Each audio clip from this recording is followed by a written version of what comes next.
নমস্কার বন্ধুরা, তিয়াসাস রেসিপিতে সকলকে স্বাগত জানাই।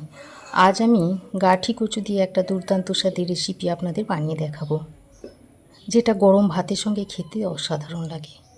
তো এখানে আমি 500 গ্রাম মতো গাঠি কচু নিয়েছি। এবার এই গাঠি কচুর খোসাগুলোকে ছাড়িয়ে নিচ্ছি। এভাবে গাঠি কচুর খোসাগুলোকে ছাড়িয়ে নিতে হবে। আর এই গাঠি কচুগুলো আমি একটু ছোট দেখেই নিয়েছি। এই ছোট কচু দিয়ে এই রেসিপিটা খেতে দুর্দান্ত লাগে। তো দেখুন, কচুর খোসাগুলো এরকম ছাড়িয়ে নিতে হবে। তারপর এটাকে দুটো ভাগে ভাগ করে নিচ্ছি।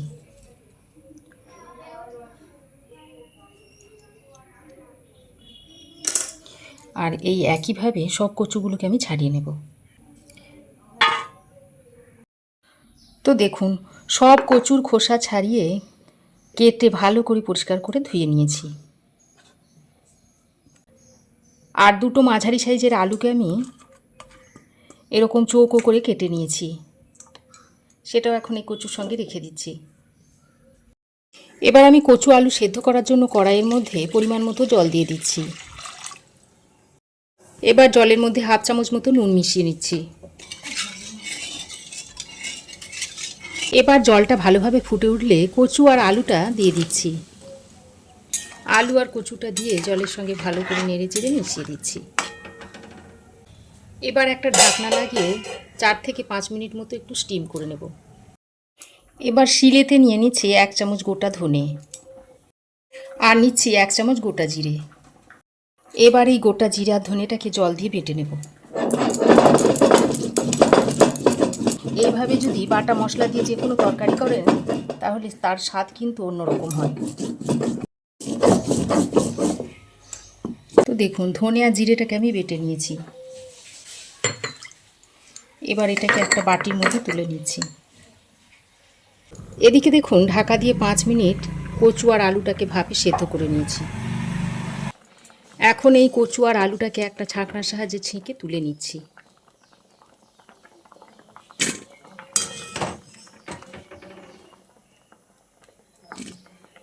তারপর আলু কচুটা ঠান্ডা হতে হতে এদিকে ততক্ষণে আমি একটু গরম মশলা বেটে নিচ্ছি। নিয়ে নিচ্ছি এলাচ, লবঙ্গ আর দারচিনি। এবার এটাকে একটা শিলের মধ্যে নিয়ে অল্প পরিমাণে জল দিয়ে এলাচ, লবঙ্গ, দারচিনিটাকে ভালো করে মিহি করে বেটে নিতে হবে। আর এভাবে গরম মশলা যদি বেটে তরকারিতে ব্যবহার করা হয়, সেই তরকারির স্বাদ কিন্তু একটু অন্যরকম হয়। দেখুন, গরম মশলাটা বেটে একটা বাটির মধ্যে তুলে নিয়েছি। এরপর এটাকে ঢাকা দিয়ে রেখে দিচ্ছি, যাতে এর সুগন্ধটা চলে না যায়। দেখুন, ভাপ দিয়ে নেওয়া কচু আর আলুটাকে ঠান্ডা করে নিয়েছি। এবার এতে মশলা মাখিয়ে নেব। তার জন্য দিয়ে দিচ্ছি হাফ চামচ মতো নুন, দিয়ে দিচ্ছি একটু হলুদের গুঁড়ো, অল্প একটু ঝাল লঙ্কার গুঁড়ো দিয়ে দিচ্ছি। যে জিরে আর ধনেটা বেটে রেখেছিলাম সেটা এখানে দিয়ে দিচ্ছি একটু। আর দিয়ে দিচ্ছি 1 চামচ পরিমাণ বেসন। এবার সব কিছুকে একসঙ্গে ভালো করে মিশিয়ে নিচ্ছি। খুব ভালো করে মেশাতে হবে, যাতে সমস্ত মশলাগুলো আলু আর কচুর গায়ে ভালোভাবে মিশে যায়। তো দেখুন, মশলাটা ভালোভাবে মিশিয়ে নিয়েছি। এবার কড়াই গরম করে দিয়ে দিচ্ছি সর্ষের তেল।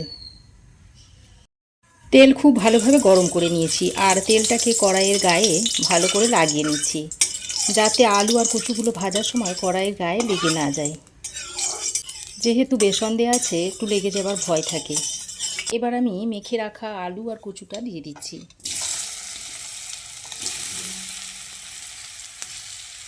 তারপর এইভাবে কিছুক্ষণ রেখে দিচ্ছি, সঙ্গে সঙ্গে নাড়াচাড়া করব না। তো দেখুন, কিছুক্ষণ পর আলু আর কচুটাকে এভাবে উল্টে দিচ্ছি। এইভাবে উল্টে পাল্টে কচু আর আলুটাকে এইভাবে লালচে করে ভেজে নিতে হবে। তো দেখুন, আলু ও কচু আমি লালচে করে ভেজে নিয়েছি। এবার এই কচু আলুগুলোকে তুলে নিচ্ছি।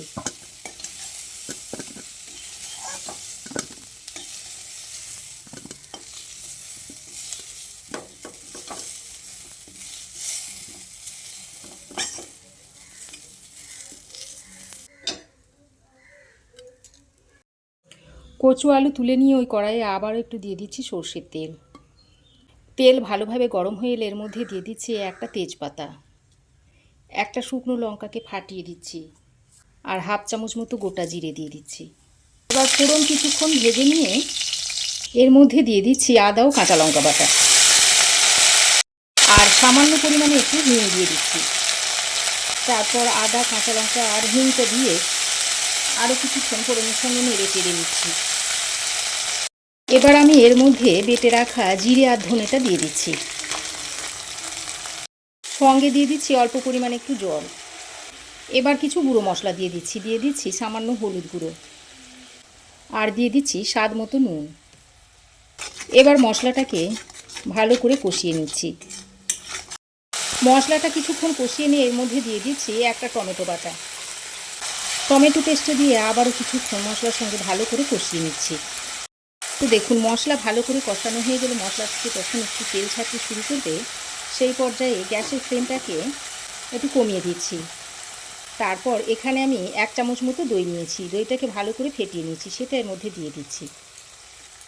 তারপর দইটা দেওয়ার সঙ্গে সঙ্গে মশলার সঙ্গে ভালো করে এইভাবে মিশিয়ে নিতে হবে, তা না হলে দইটা কেটে যেতে পারে। তো দেখুন খুব ভালো করে মশলার সঙ্গে দইটাকে মিশিয়ে নিয়েছি। আর দেখুন মশলা থেকে তেল ছাড়তেও শুরু করেছে। এই পর্যায়ে আমি ভেজে রাখা কচু আর আলুটা এর মধ্যে দিয়ে দিচ্ছি। কচু ও আলুটা দিয়ে মশলার সঙ্গে ভালো করে মিশিয়ে নিচ্ছি।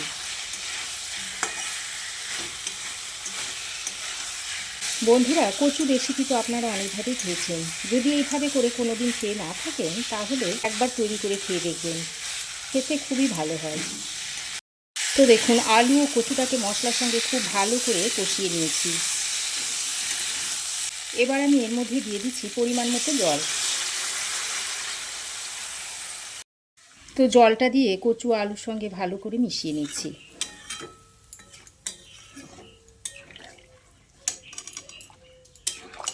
তো আলু ও কচুটাকে জলের সঙ্গে ভালো করে নেড়েচেড়ে মিশিয়ে নিয়ে এবার ঢাকা দিয়ে আলু আর কচুটাকে 6 থেকে 7 মিনিট মতো রান্না করে নিচ্ছি।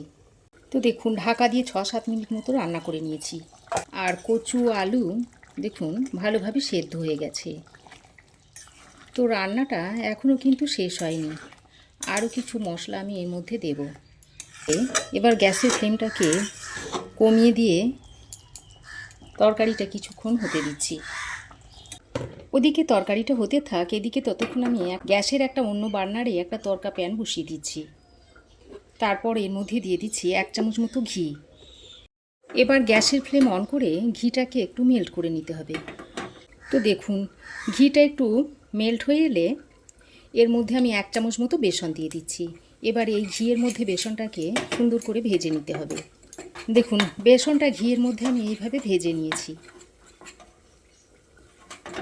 তো বেশিক্ষণ ভাজার দরকার নেই, তাহলে কিন্তু পুড়ে যাবে, পুড়ে গেলে ফ্লেভারটা নষ্ট হয়ে যাবে। এবার আমি এদিকে যে তরকারিটা হচ্ছে তার মধ্যে এই বেসন ভাজাটা দিয়ে দিচ্ছি। ঘিয়ে ভাজা বেসনটা এর মধ্যে দিয়ে দিচ্ছি। তারপর এর সঙ্গে দেখুন নেড়েচেড়ে মিশিয়ে দিচ্ছি। আর এইভাবে যদি ঘিয়ের মধ্যে বেসন ভেজে এই তরকারিতে দেওয়া হয় তাহলে এর স্বাদ কিন্তু অসাধারণ হয়। এবার আমি এর মধ্যে স্বাদ মতো চিনি দিয়ে দিচ্ছি। চিনিটা দিয়ে ভালো করে নেড়েচেড়ে মিশিয়ে নিচ্ছি। এখন আমি যে গরম মশলাটা বেটে রেখেছিলাম সেটা এর উপর দিয়ে দিচ্ছি। তারপর আবারও সব কিছুকে একসঙ্গে ভালো করে মিশিয়ে নিচ্ছি। আর এইভাবে মিশিয়ে নিলেই তরকারিটা সার্ভ করার জন্য রেডি হয়ে যাবে। তো তরকারিটা একটা প্লেটে সার্ভ করে দেখাচ্ছি।